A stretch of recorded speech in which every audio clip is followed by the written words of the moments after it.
ও মা, কি রান্না করছো?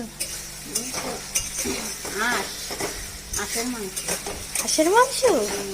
এ বাবা, কি সুন্দর! দেশি হাঁস।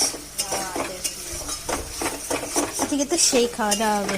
বাইরে একটুখানি বৃষ্টি হয়ে এখন আবার রোদ্দুর দিয়েছে। এই যে দেখো, আমাদের এখানে ভালো বৃষ্টি হয়েছে। আজকে খাওয়া দাওয়া আজকে ঠান্ডা ঠান্ডা তো হাঁস খাইয়ে একেবারে। মা আজকে দেখো কি সুন্দর করে হাঁসের মাংস রান্না করছে। এই যে মশলা কষাচ্ছে এইখানে, আর এইখানে এই যে পরিষ্কার করা হাঁসের মাংস। কি সুন্দর পরিষ্কার!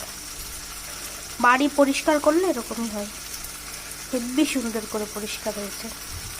আর এইখানে জল গরম হচ্ছে, মাংস